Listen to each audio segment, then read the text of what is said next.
Melihat Baha berdiri di hadapannya, jelas Aisyah kaget bukan kepalang. Bagaimana bisa?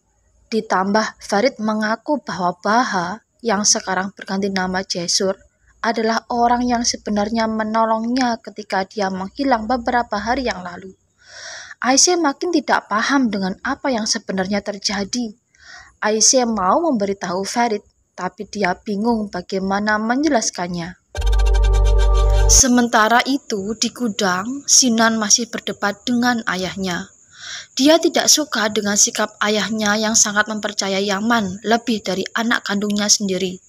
Tindakan ayahnya yang memukulnya karena menuduh Yaman melakukan penyelundupan bersama dengan adik kandungnya, Ihsan, sangatlah melukai hatinya.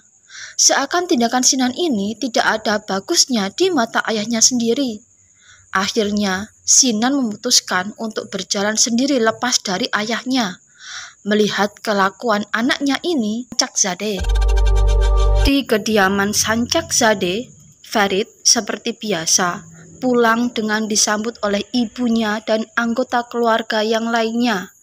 Pada kesempatan itu, mumpung semua anggota keluarga sedang berkumpul, Farid memperkenalkan Jesur atau Baha sebagai orang yang sebenarnya menolongnya di kala dia menghilang. Mendengar ini, Azadeh sempat bingung karena selama ini yang dia tahu penolongnya adalah Hande. Kok sekarang jadi beda orang?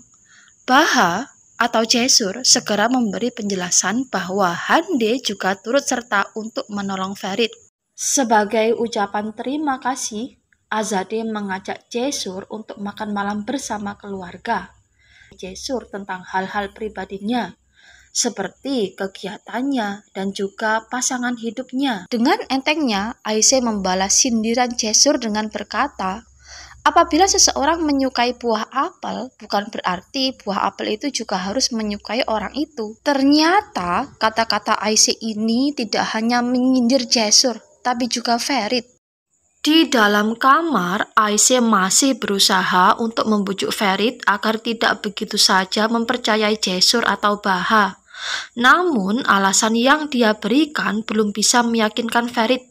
Terpaksa Aisyah berusaha untuk menghubungi Baha lagi, dan ketika tersambung, sialnya Farid muncul, dan gerak-geriknya yang menutup telepon secara tiba-tiba ini sempat tertangkap oleh Farid. Farid memberikan syal sutra sebagai hadiah ulang tahunnya.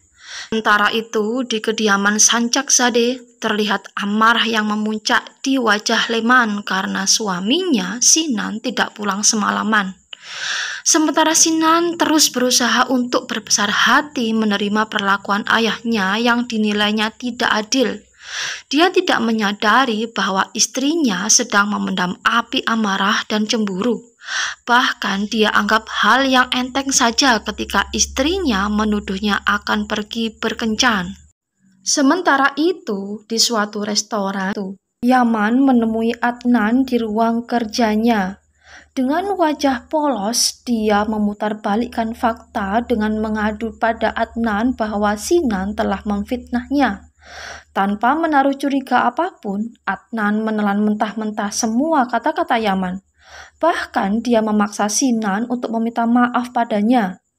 Jelas Sinan menolak meski Adnan terus memaksanya. Melihat siasat liciknya berjalan lancar, Yaman pun melangkah pergi dengan wajah sangat puas.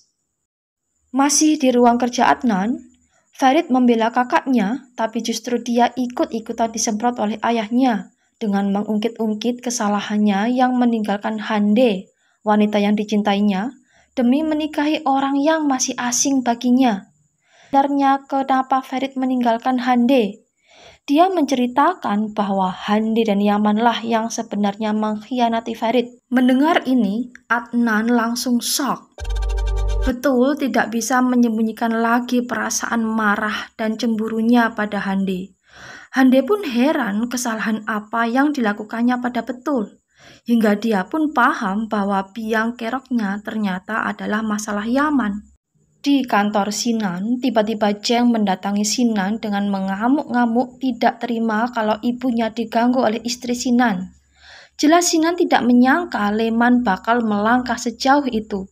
Dia pun segera pulang ke istana Sancaksade dan meminta penjelasan istrinya. Untuk beberapa saat mereka beradu mulut. Kesalahpahaman di antara keduanya sudah tidak bisa terelakkan lagi.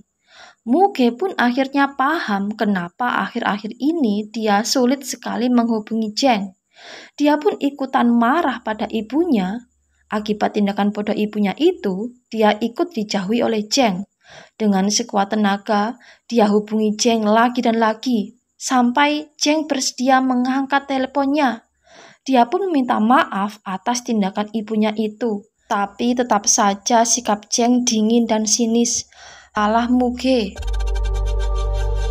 Sementara itu, di kamar, Aisyah menyambut kepulangan Farid dengan senyum manisnya. Tak berapa lama, seseorang membunyikan bel pintu kamar. Ternyata orang itu tak lain adalah Baha. Aisyah jelas tidak suka dia berada di sekitar kamarnya, dan Farid pun memahami perasaan Aisyah ini. Dia pun memperingatkan Baha agar menghubunginya lewat HP saja, tidak perlu menemuinya di kamarnya langsung. Lagi-lagi, Aisyah berusaha untuk memperingatkan Farid tentang Baha.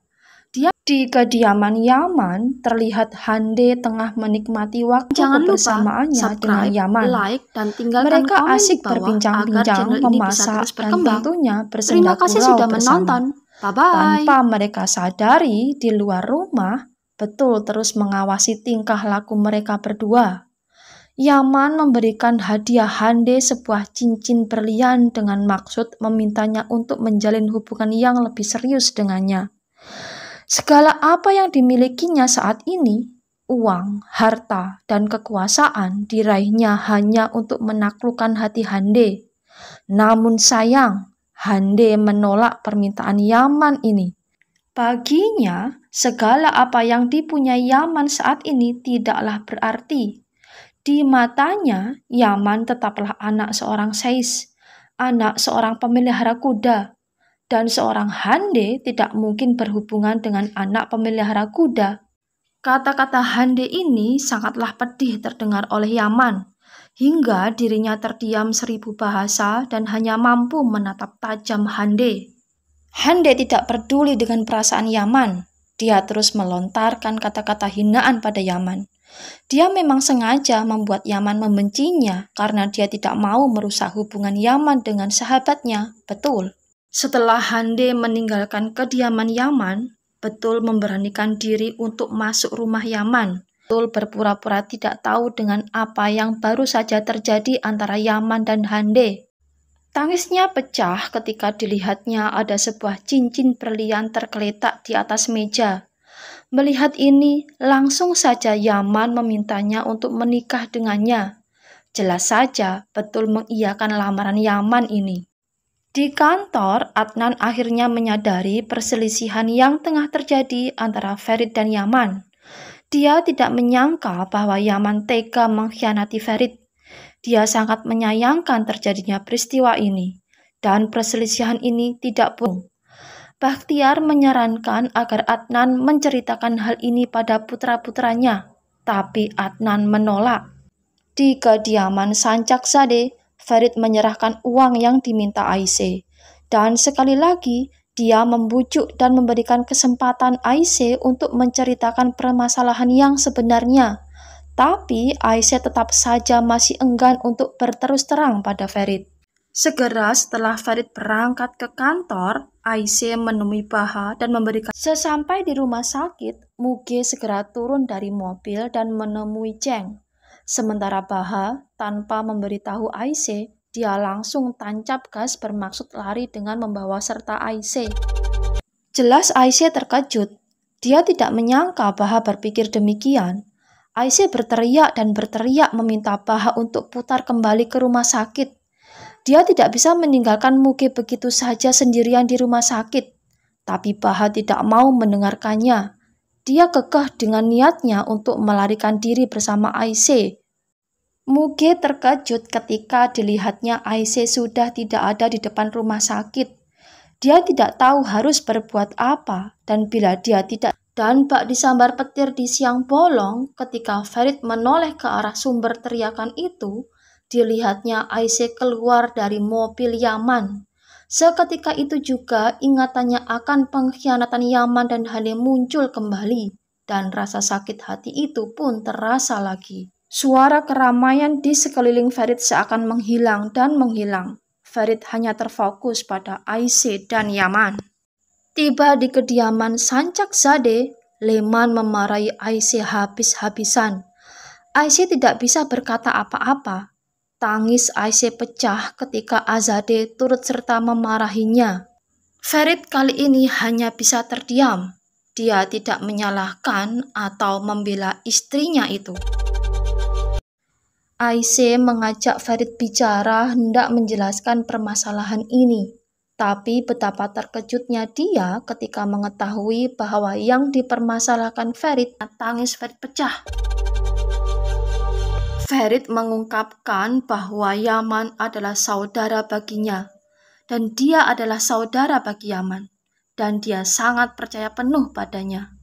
Mendengar ini, Aisyah menghiburnya dengan berkata bahwa dia tidak akan berkhianat padanya. Dia akan senantiasa mendampinginya dan dia akan membantu menyembuhkan lukanya. Akhirnya keduanya pun berciuman mesra. Dan dari kejauhan, seseorang terlihat menahan api amarah dan cemburu melihat kemesraan Aisyah dan Farid ini. Dan orang itu adalah Hande. Lalu apa yang akan dilakukan Hande setelah ini? Jangan lupa subscribe, like, dan komen agar channel ini bisa terus berkembang. Terima kasih. Wassalamualaikum. Bye-bye.